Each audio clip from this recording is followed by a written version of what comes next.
Hello, everyone, and this is Hollander Cooper. And Ryan Taljonick from PlayStation, the official magazine.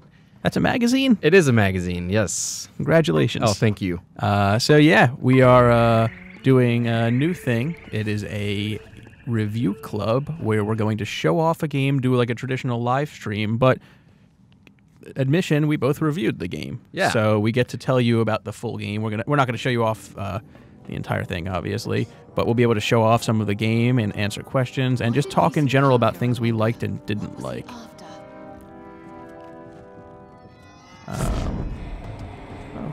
Under attack in here for some reason. Yeah, this was one of the faction quests for, I think, like essentially what is the fighting guild? I forget what their name is called, but you had to go get some kind of ancient relic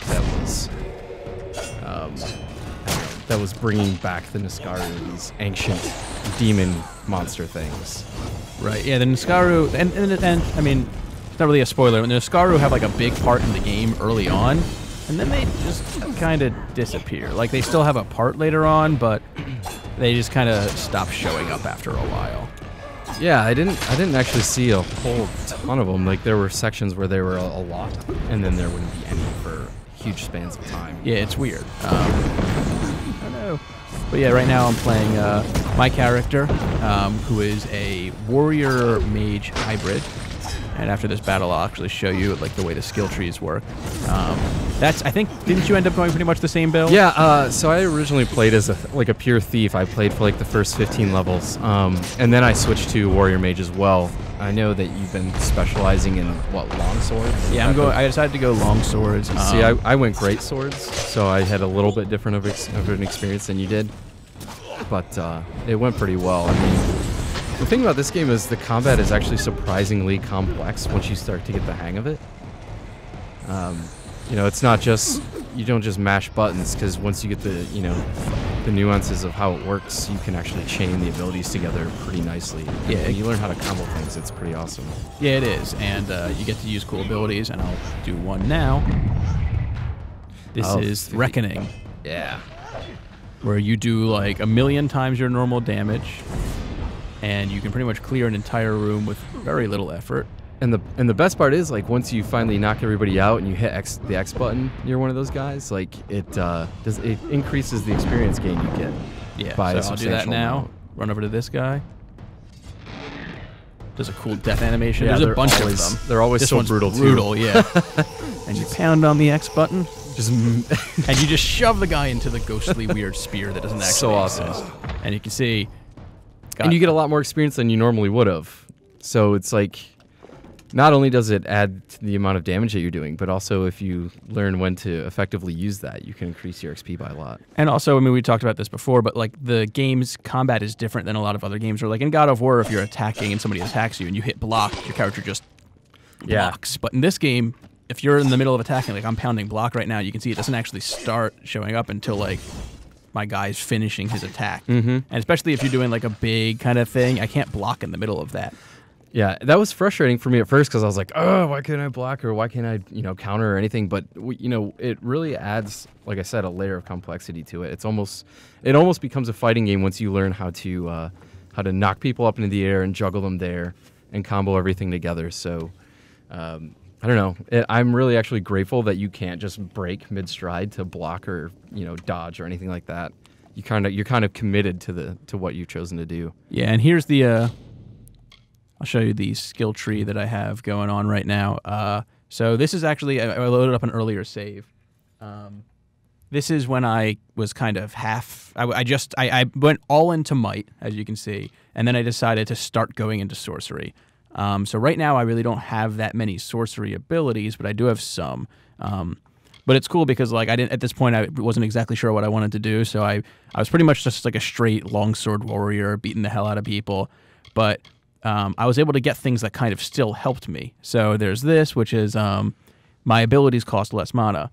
And since some of my abilities for my warrior already spent mana, it still benefited my warrior. Yeah, it was amazing to me like how well every tree could bleed into another tree. Like there were things that were useful. Like if you were to cross into all three trees, there are things that are going to benefit the other two. It's never like you know, you're going to get stuck in one tree, and then if you want to cross over, you're kind of screwed. Yeah, and there's actually benefits to doing that. I think it's under Destinies. Yeah. So Destinies are really cool. Right now, I have the option to do Acolyte or any of these, but Guardian is the one that you unlock for doing both. And see, at this point, since I only have a few points in Might, it's like a low-level thing. Mm-hmm. But the higher-level ones...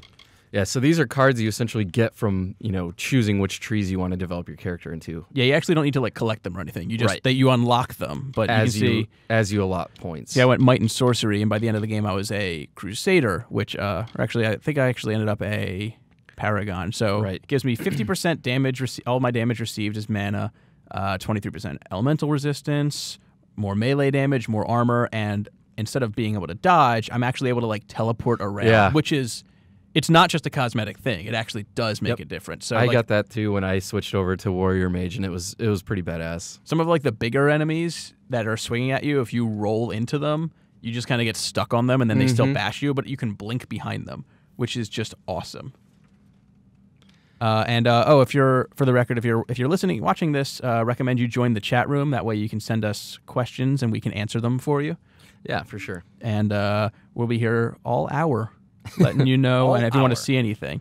But you can see, like, there's also a level 6 of it, which is pretty much the same things, just even more, but you also get the chance to produce elemental projectiles per kill, which I never unlocked, but I'm guessing it means when you kill somebody, they, like, have a chance to explode. Yeah. Which is awesome, and that's just one Living of the things. frag grenades or something. Yeah. So there's also the Finesse one, which I didn't even look at that much, but it's if you go, like, Finesse and Sorcery, you gain a blink that poisons people you blink near. The ability to drain mana and crits if you panic them with a spell that you get extra crits. Like there's so many cool. There's even one for all three. Yeah, so it's like no matter which route you take, you're always going to get a reward that's beneficial. And no matter how you mix your points, you're never going to gimp yourself. Yeah, it works really well. So let's jump back into the actual game a little bit. All right. And one thing I commented on in my review, and some people have disagreed with me, but I want to know what you think, is I was not... I think I love the game. I think it's a great game. But in terms of graphics, I just wasn't impressed. I think it sort of looks... There are things in the game that look good, but on the whole, I think the graphics were a disappointment. So here's my thought on that. I actually really like the art style that they chose. At first, it felt a little bit weird to me because it's like, it is really this brutal and bloody game. Like, it does earn its mature rating, right? But at the same time, it's so, like, shiny, I guess. It's like neon. Yeah, it's kind of weird. Like you can see there's just constant purples and bright greens. Yeah, I actually really like it. What I didn't care so much for where when you'd get up close and in a dialogue tree, like then you could really start to tell just kind of like how generic and not very detailed the textures are. And yeah, stuff like but once you're running around, it looks fine. But like when you actually talk to characters or during cutscenes, you see that. I would agree with that. That the characters, they look almost like, I'm gonna say not like last gen by any means, but they kind of look like Fable 2 graphics, like kind of like 4-year-old graphics in that way. Oh, I hate these mages can make this little shield around themselves that I can't use magic through. That's what you get for using magic. Yeah, and there's also like the spells in it are really cool. You know, one thing that kind of threw me off too when I first started this game is it was legitimately challenging end parts, like in some of the fights, because your health doesn't just regen when you're out of battle. Yeah, I remember you telling me about that, and I was really, like, when I started it, it was a bother. But by the end of the game, I had a lot of different, you can get items that give you, like, you regain 1 health per second, blah, blah, blah. Right, so it still doesn't help you that much in battle, but you can get things. Also, by the end of the game, I had, like, 400,000 gold, and potions cost, like, 1,000. So I would buy, like, 40 or 50 at a time. It's almost like when you play Pokemon and you get to the end of the game and you're like, I don't care. I don't care that I've never been frozen once. I have 99, what are those called? Thaw things. Thaw things. Yes, I think that's what they're called. Thaw things. Oh my god, I don't remember what they're called. I'm opening a hidden door. Yeah, that's a really cool thing in the game that I loved is the... Actually, let me show something real quick. I think I can show it. Do you know if you can show your like skills also other than your abilities? You can. Where it's not in abilities though. It's in status maybe. That would be dumb, but it is. Yep. All right. So when you level up, you actually get 2 different.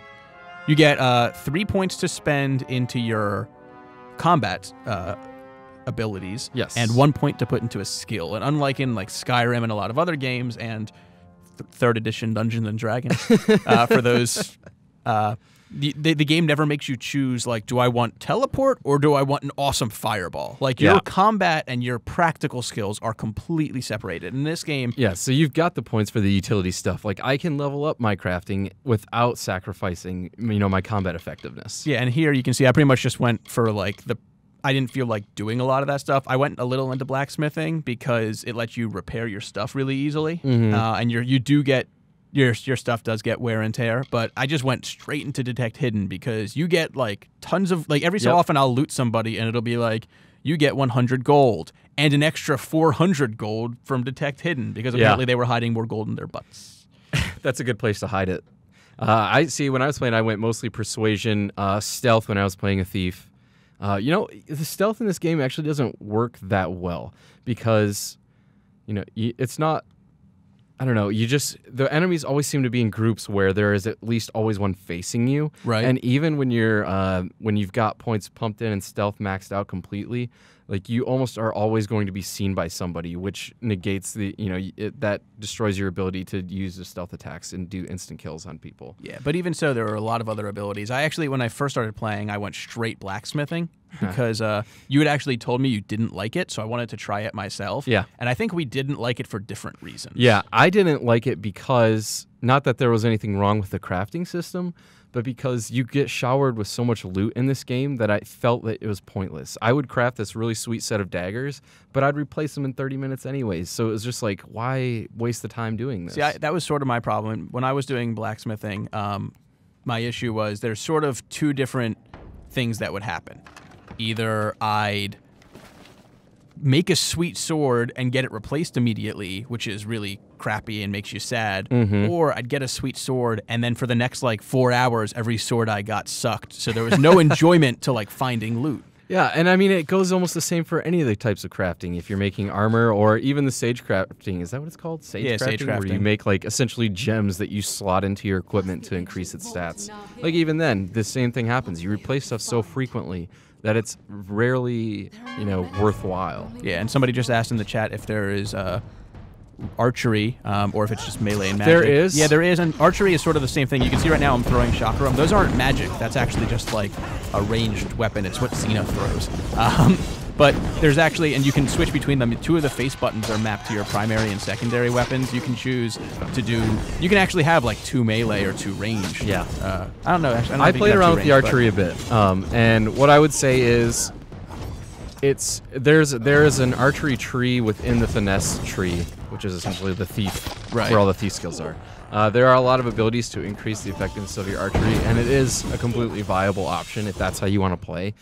But it's not, it's good. It's good to use as a. You don't want to use it as your main thing. Yeah, I wouldn't. It's I sort wouldn't of really like recommend doing that. It's sort of like when I played Skyrim, I went straight archer, and I don't care if there was a dragon a foot away from me. I was stepping on its face and pumping arrows into its nose. And you could kind of do that in this, but it just kind of doesn't work the same in this game.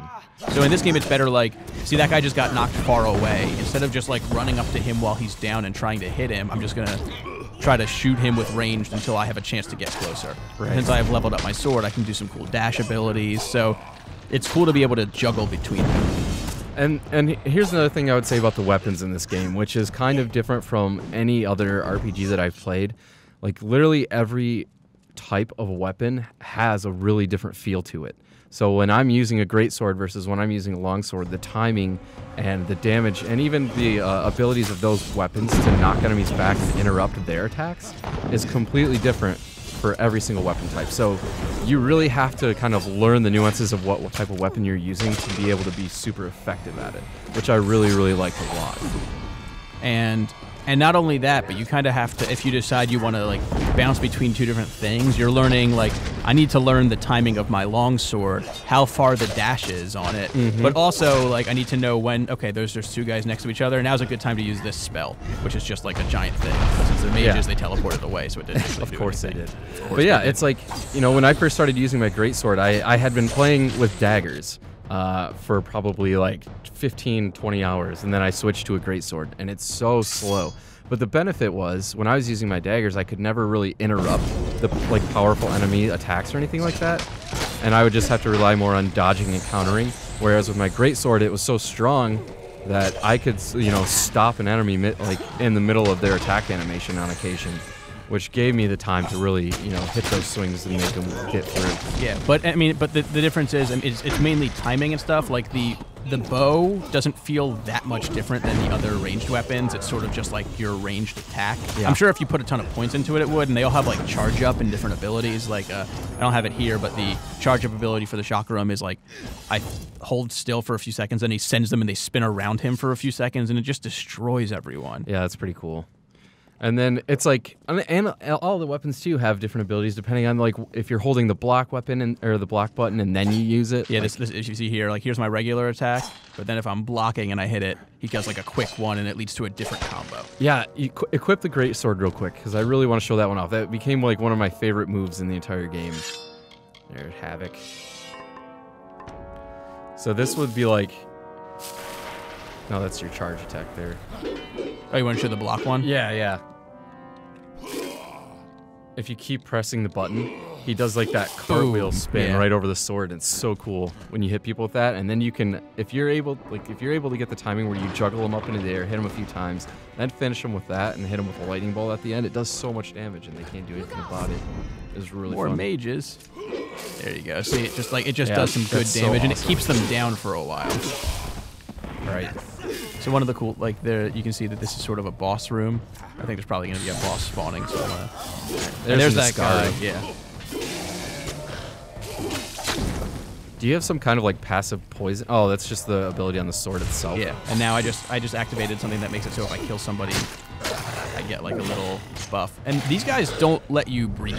Yeah. Which is... That's how a lot of the fights are, though. You really have to be on your toes, and I really, you know, grew to appreciate that because it did always make it engaging.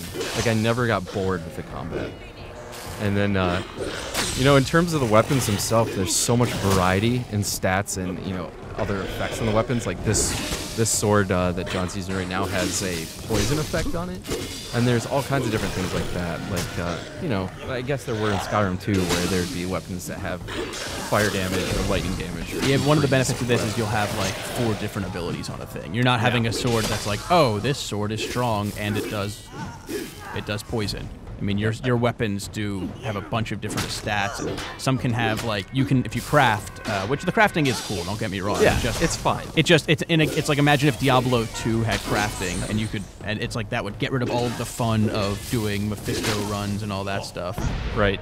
Yeah, it's very comparable to that, just because there's so much loot in this game. Yeah, not Diablo 2 level, or at least if it is, they don't have the. It's not as important to it, but it's still pretty important to it overall.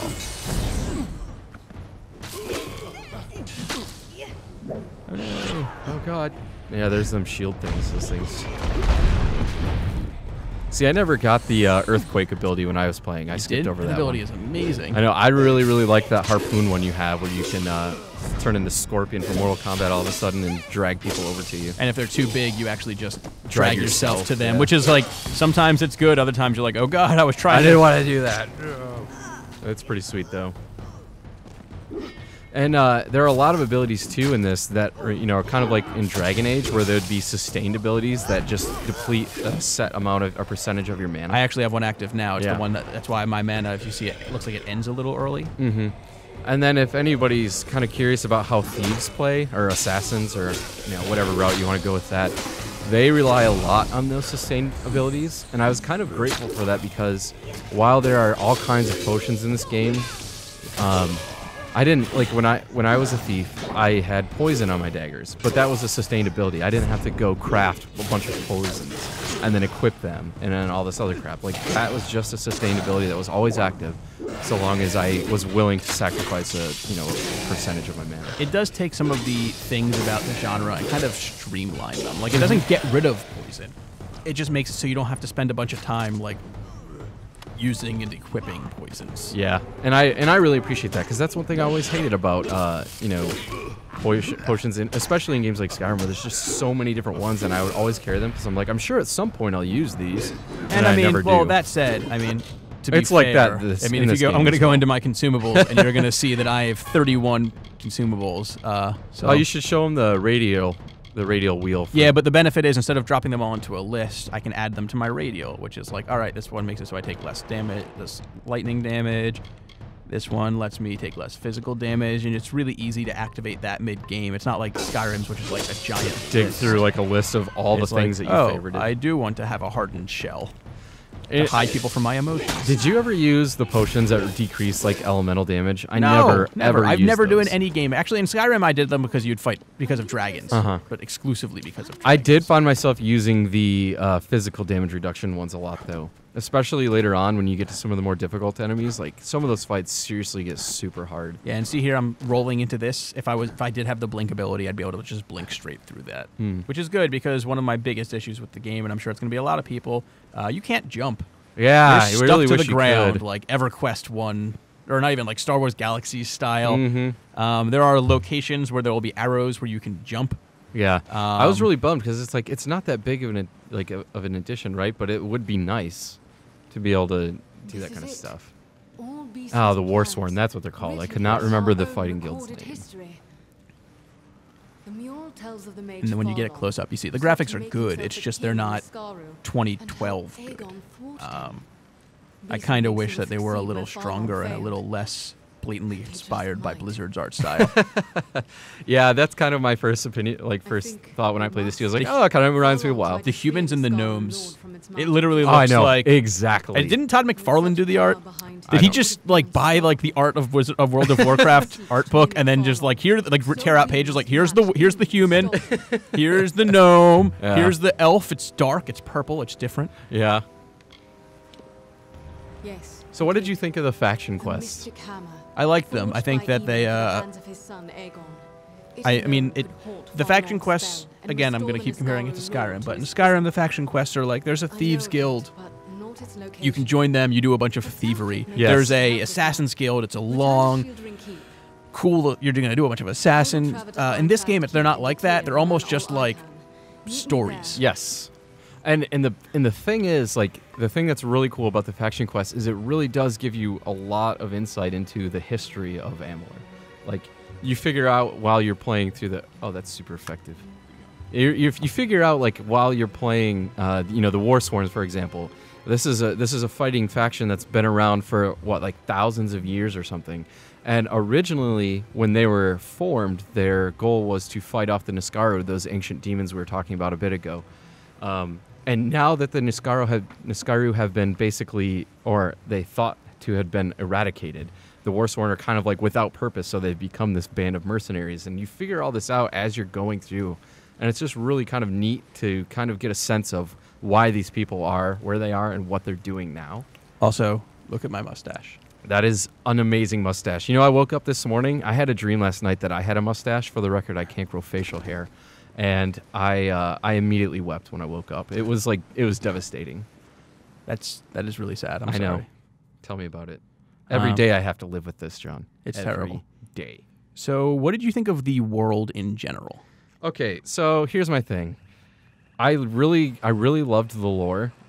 I really thought it was kind of neat, kind of like a Lord of the Rings inspired type of thing. My problem with the world is that I never felt like I needed to go back to it. I never felt like I needed to explore it.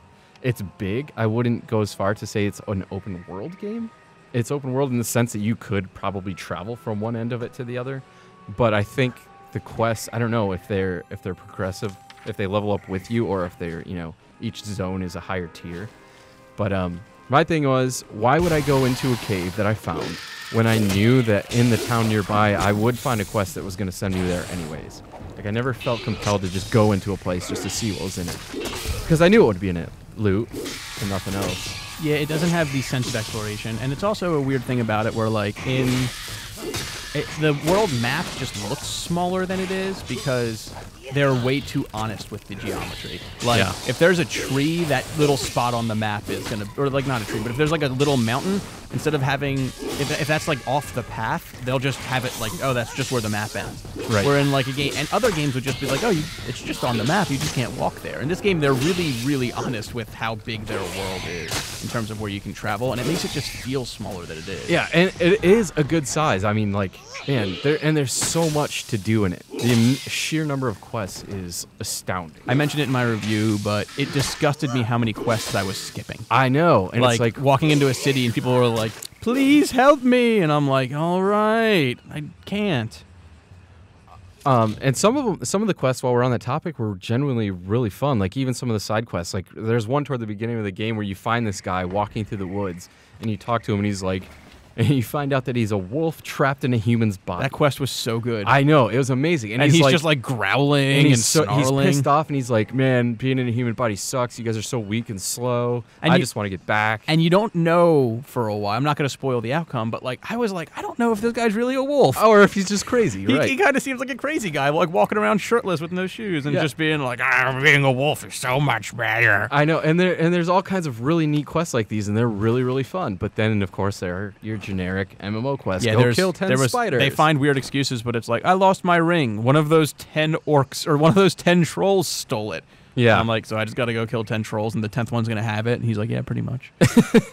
Somebody's asking about the skill trees, if you can max them, or if you have to decide what to specialize in early. I just leveled up, so let's go look. Oh, cool. I don't know if you could max everything.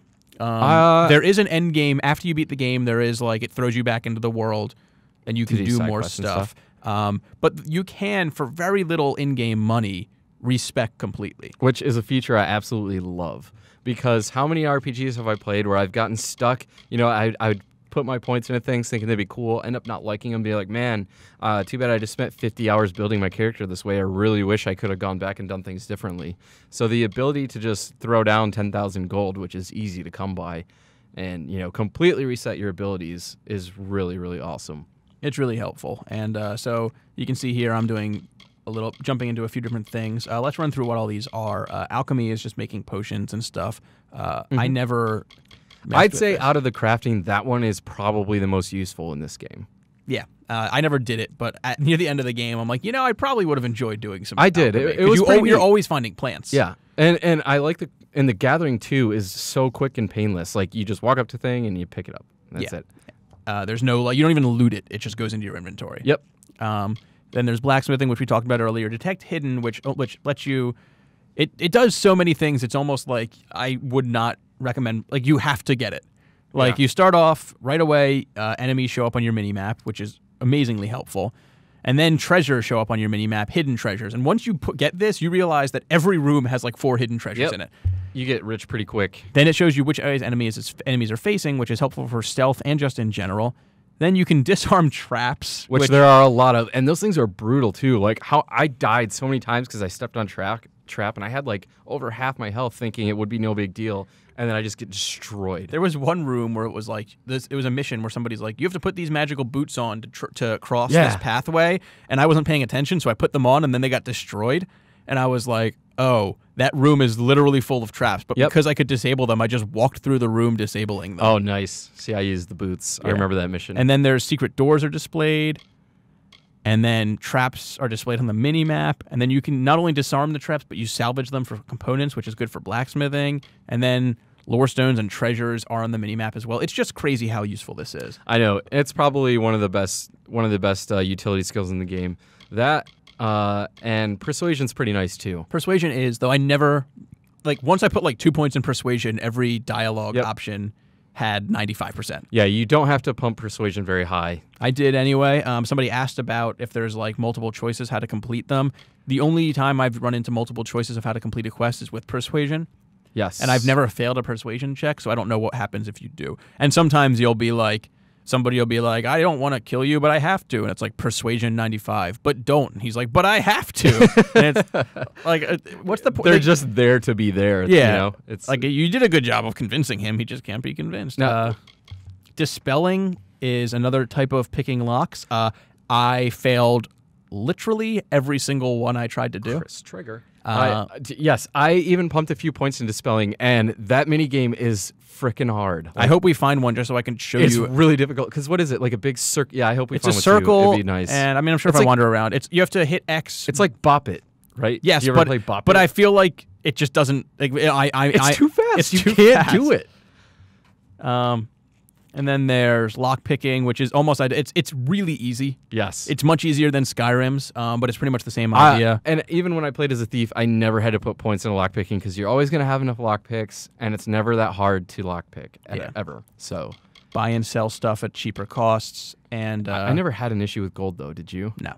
So maybe that's not persuasion. We already talked about it. Also lets you bribe for a crime. I never committed a crime in this game. I did a couple times. I was stealing some crap, and they're like, "Hey, you shouldn't do that." And I was like, "I'm sorry," and they that was it. It's like there's not really a point. Sagecraft is making crystals, which I actually did put points into later, and I like it. You can it's just socketing pretty much. Yep. And then stealth, which is pretty self-explanatory. But I'll put a point into something. I don't know, dispelling. Yay. And then you get to do this again, and I'll show you. You can. And I love that you get 3 points every time you level. Yeah, and it's there's so nice. And I mean, when I beat the game, rather, I was like, I had a bunch of might and a bunch of sorcery, but like there was still, I wasn't even near the top on some of them because I split it. And if it's really cool because if I decided to go pure might, like I said, I really like the ability to let something like slam into the earth. I would have gotten, look at this, jump skyward, hurling nearby enemies along when you slam down. That sounds awesome, and I wish I got to do it, but I did like what I did instead. And there's just so many cool abilities. Go over to the finesse tree real quick. So this is here. Let me. So here you can like increase your dagger damage on the bottom left there. Like every tree has like the most basic mastery thing for weapons, so you can increase whatever archetype weapon goes in that tree, and bows in here too. And then there's like this is where you can get all the poisons. The passive poisons for your. Let me just get this real quick. All right, so longbow mastery, shadow flare, which is kind of like I don't know, you do this weird teleport damage, but then you got you can do frost traps, and here's your passive poisons and toxins, and there's a lot of really cool stuff in there. Let's see, put a point into spelling. Let's just pump up sorcery a little bit since we've already kind of committed to that for the purposes of this. Sphere of Protection, we'll go that. Because every warrior mage needs a giant bubble to shield him from damage. Let's see. Confirm. Confirm. There we go. So, now if I hold R1 or right bumper, depending on what system you're playing on, that brings up your little radio menu for your abilities, so you can have 4 mapped to the face buttons. Sometimes I found by the end of the game I had a lot of abilities that had to be activated, like this one that can it's like Scorpion from Mortal Kombat. You just pull somebody back to your location. Lightning bolt's nice, and of course the awesome earthquake move. But this one John's got mapped to the circle button is a passive ability that just requires a certain amount of mana to remain active. Sometimes I found, since we just picked up the Sphere of Protection, you can map it to the UI and place where you want it. John, do you know if you can just straight up activate the abilities without mapping them? I don't know. I thought you could. You might be able to. Maybe go to abilities, get out of this, and go to moves. All right, let's see. No, those are just the combo moves. You can't. But you can show off. You can show off some of the things you were talking about there. If you go back to that and go to archery. Oop. All right. Just because people said they wanted to look at that. Yeah, sure.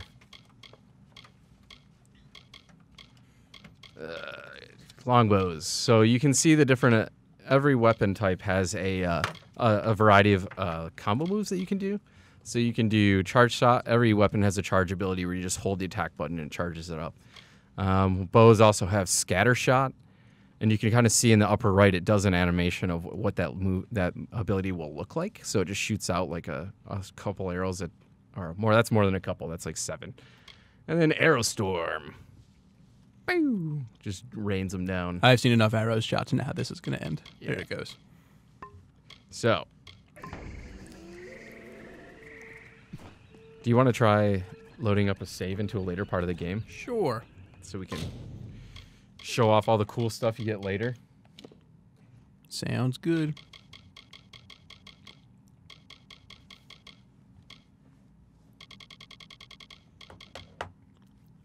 Let's go. I don't want to spoil things, but this looks... Deter. This looks good. Mm-hmm. So the game does have a few locations. This is a desert location. There wasn't as much to do in this place as some of the other ones I found, but it was still pretty cool. I'll pull up the map after this so we can actually look at what the world looks like. It's kind of broken up into themed sections. Let's see. So we're in Detir right now. It's kind of like a desert place. You start off way up here. That section had a ton of quests. It took me forever to kind of move over. And then over here, there's kind of like the second continent, and then yeah, there's actually a lot to do. There's usually 2 or 3 towns in each spot, and every one of those towns has like 1 billion quests in them. All right. So if you look at the mini map now, you can see there's the chest. That's one of the things that I got from detecting hidden things. Oh, it just shows right up, huh? That's pretty sweet. And show the pick lock thing so people can see it in case they're at all interested. Yeah, so it's just, I mean, as soon as it starts to shake, you just kind of move it. That's really all there is to it. Oh, look, I did it. And in Skyrim, it's like a complete 360 thing. And it's like you have to get it perfect on the very hard ones. In this, it's like you have to be like within an inch or two. And you only have like 7 inches. So the teleport ability we were talking about earlier, like when you become a warrior mage, is this right here. And it's super useful because you can go like straight through people as opposed to just dodging around them. It's kind of nice. It is, and then here's a plant. You just walk up to it, hit X, and there you go. They don't always have something. Yeah, but that I think that's depending on your alchemy skill, though. That's what I was about to say. I think you're right. And then these little stones are like little lore stones that you find. They tell a little story, and they just give you a bunch of experience points. Though if you get like all of them in a set, I think you get a bonus. Yes. Yeah, they're actually like bonus cards for completing. I know I got a few when I would complete specific story missions or faction missions, and they would give you a permanent boost to some of your abilities or stats. That's pretty, yeah, and can you show those off after this? Yeah. They're foolish. I cannot act. The nice thing too, when you're in this dialogue tree, like you can go scroll through all these options lit up in white, just for more background information on whatever they're talking about, but the blue one is always the one that progresses the quest. So if you just want to breeze through everything, you can just mash through. You can grow such things out of season.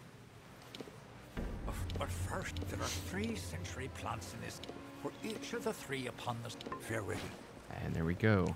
So you might as well do this one, I guess. Yeah, I've just marked it on my mini-map, so those yellow circles lighting up are the quest objectives. What was I going to show? I forgot. Blinking? No. Oh, no, Destiny cards. I'm sorry, go to status. And the... Twists of Fate, that's what they are. So it's like you can see, you know, some of them are going to be more beneficial than others. Obviously, Fey Blades, which are kind of like double-sided daggers, I guess. Yeah. Like, obviously, that's not going to be beneficial to us if we're playing with longswords, but, you know, still, experience boosts, gold boosts, damage boosts, and mana and everything. It's pretty nice, and you get those at a decent enough rate where it's exciting. If you do the faction quest, you'll do them. I think some side quests might. Yeah, I don't recall if I ever got one from just a side quest or not. Let's see what skills we have equipped here. Catching people on fire? Actually, no, hold down that button. Oh, yeah, that's right. I had that. Blows them up. It's like it's kind of like a proximity mine that you actually plant on somebody's body. And it's an AoE. Oh, so, sweet. like, if you see like 5 guys next to each other, and you can throw it all on all of them at once. So we use the little harpoon move. I love that thing. And if somebody in the chat just typed Ganondorf. This really does look like is it Gerudo Village from Ocarina of Time? Yeah. Yeah, and you'll see too, like when I'm stuck in an enemy attack, like and it becomes one of the frustrating things. I can't just block their animations with with my shield. It's something that you kind of get stuck in initially. I'll let this guy hit me. So it's like, I can't just. There we go. A nice crit on him.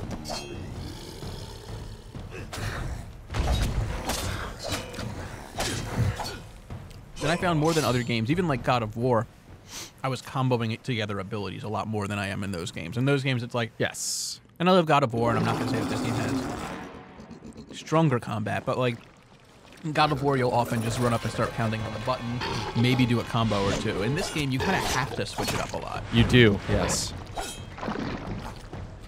Oh, that was effective. I totally missed. And some of these stronger enemies are really, really difficult. Like, he's hitting me for huge amounts of damage. Remember your potion. How do you, I forgot how to use that. On the deep. That's right. I only have 11 left. So Yeah, those are nice that they're so easy to use. Like, you just push one button and bam, there's your health potion.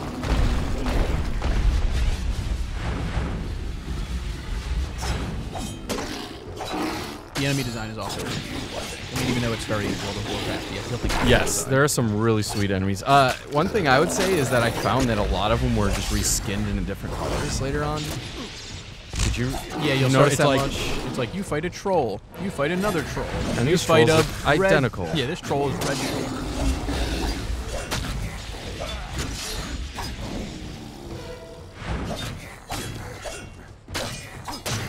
I might equip a different weapon actually, just so I can. Let's see. And I don't know if you felt this way, but I felt like the first area was the most complete feeling. Yes, after that it started to feel like it was tapering off. I love Like in that the first feeling. area, it's almost like early MMO. Like you're getting a quest everywhere, and then later there's still tons of quests, but it feels like they kind of the pace is slowed down. Yes, yeah, as opposed to finding like 18 quests in a little town, you'll find maybe like 7. And then it just keeps tapering from there. It went pretty quickly. I totally ignored what that guy said about how I had to make these plants grow.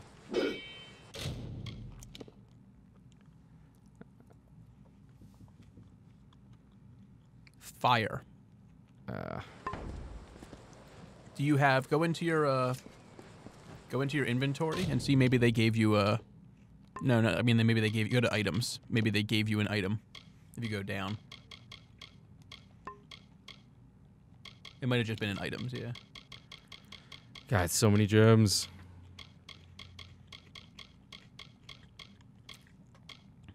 There it is. Is that it? I'm pretty sure. Half gas, half liquid. Maybe you can't use it. Yeah. Maybe you just have to go over and hit X on them, or is that not doing it? It's not doing it. We stink at this quest. How to do it? I don't know. I don't know. Hopefully the upcoming guide on GamesRadar.com will include how to do that quest. How to bring a plant back to life with fire. Yeah, no, there is no form of multiplayer, unless you're sitting next to somebody playing it like I am right now. Inventory full. Oh, geez. Okay, so here's one thing I kind of wanted to talk about, too. When I wrote my review, I kind of described this game. I said this game was kind of like a patchwork thing. Like, it borrowed all these different things, and it does them all so well, which is awesome. But then there are things that it brings in from the RPG genre that just don't make sense, really. Like, I'm not a big fan of the inventory limit, especially when it's not weight-based, it's number-based, which is nice because I can carry a ton of stuff. But why, if I can carry 80 swords or 80 giant hammers, why can't I carry 81 at that point? Oh, suddenly 80 hammers, each weighing like 30 pounds, is just one more is too much after I'm carrying tons of weight. Or it's like you have 80 hammers, you throw away 3 great hammers, you pick up 4 pieces of plants or some shit. Yeah, and it's like, whoa. Yeah, I just don't. And thankfully, all of the crafting stuff doesn't take up inventory room. Yeah. But, like, your gems and potions do. Yes. And it's per stack. But still, you saw, we had, like, by the end of the game, I was actually just being like, all right, which of these potions have I had since the beginning of the game that I've never used? Like, it's not like in Skyrim where you're constantly using them. You still get as many as you do in that game, it's just they just aren't as useful. All right, I'm going to try and combo this guy like what I was talking about earlier, chaining a few of the abilities together. Maybe I should you know, not let him hit me so much. But it's like I can start off. That was a parry, and then I can just do that, and then bring him back with the hook. So it's like you can do, once you learn how all your abilities work, you can really do a lot of cool stuff.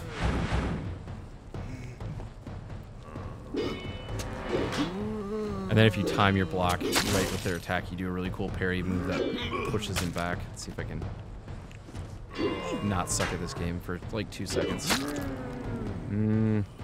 it one more shot. Let's see. Nope. I'm just too bad. Womp womp. Wow. Somebody says that maybe it's because it's easier to come up with just a number cap on the inventory than a system that organizes it. Possibly, but there's also, I mean, if you go back into primary, they already separate them. So they could just make it so like long swords way X, great swords way X, hammers way X. Like, Yeah, I mean, I don't know. It's not easier, bad. but these developers didn't take the easy path on most things. They kind of went further than they needed to. And then here's a bow attack in case anybody wants to see. This is literally how archery works in the game. You just hit the triangle button and there it is. You can kind of lock onto people, but it's never gonna be like a thing where it goes into first person or anything like that. It's just shoot at them. Kind of more like Fable in that regard. Yeah. And I don't even think there's like headshots or anything. It's just No, not that I mean, you may I mean, get stuff for going in the finesse tree. Yeah, you can get crits pretty easy, which is nice for quickly taking people out. But yeah, it's never like here. Let's switch up the quest a little bit.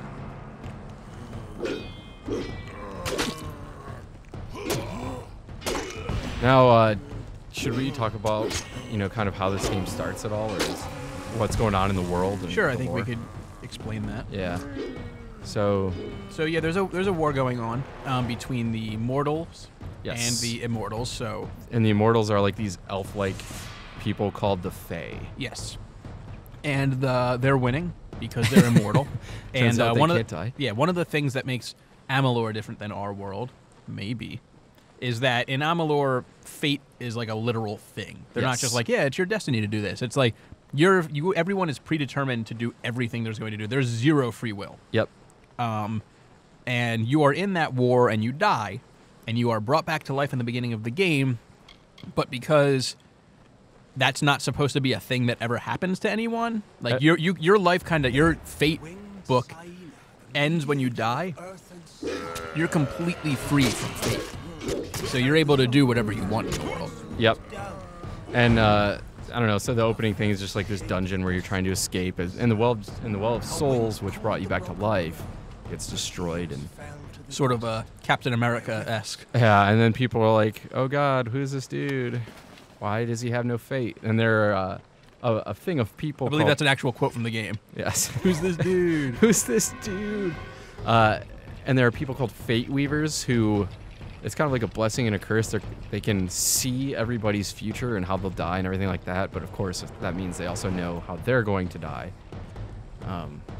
So you meet up with a Fate Weaver, and He tries to read you and he can't.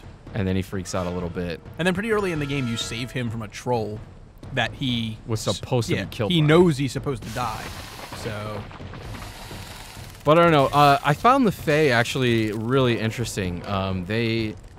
So the Immortals, the Fae, they're split up into two different factions. There's the Fae of the Winter Court, and there's the Fae of the Summer Court.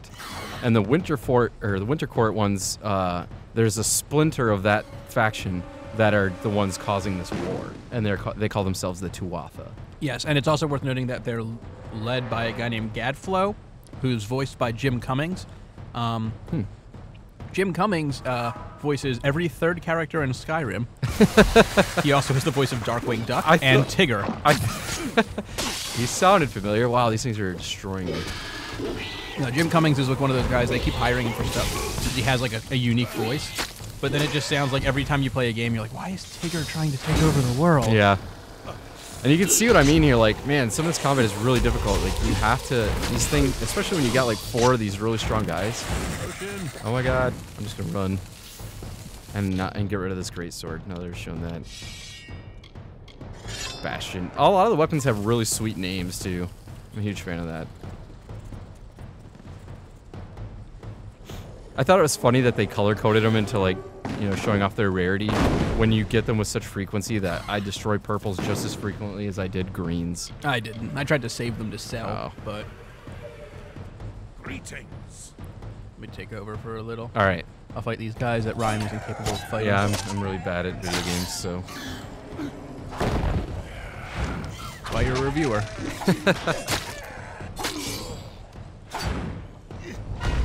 Were you surprised at all about like how kind of brutal the combat does get though?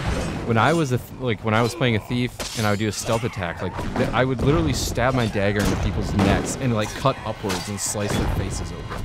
And I was just like, wow, you wouldn't expect that at first glance looking at this game. Yeah, it is ridiculously violent. And even though it's sort of a waste, I'll show it here just to show another execution.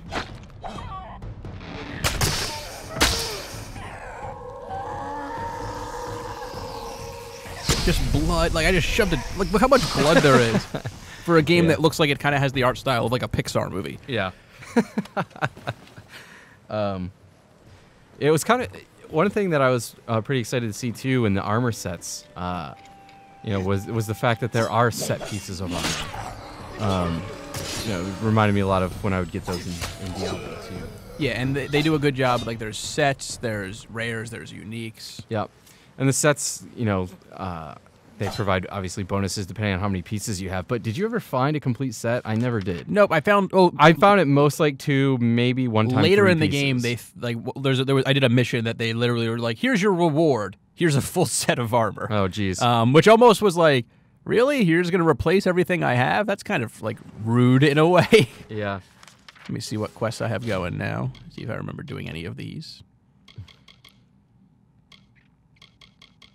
Nope, so we'll just wander a little more.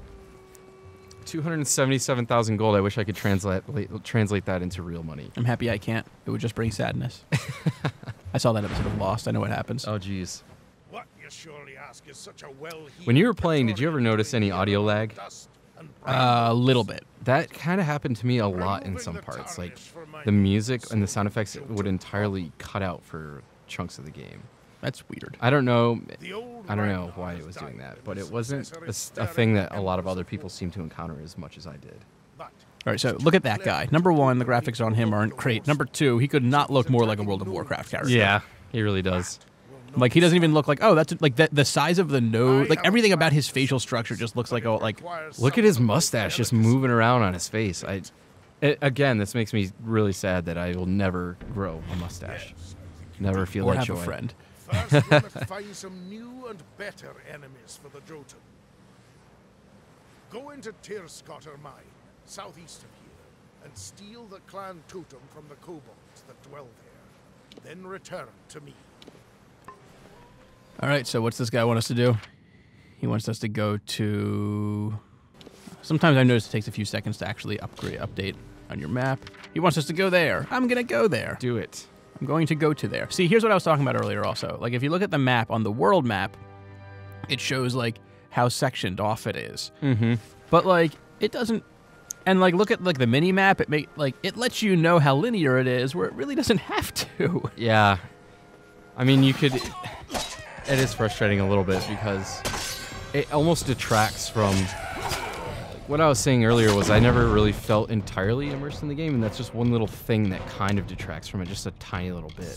But it still is, you know, it still has an effect when you look up and you're like, oh yeah, I've got kind of just this little path I'm walking down. But really, I mean, the world does feel bigger than you said that it looks. Yeah, definitely. And you don't realize until you have to, like, there was one mission where it's like I had to walk from one place to another while fighting enemies, and I'm like, that took like a half hour. Yeah. Like, I mean, sure, I was stopping and fighting a lot, but still.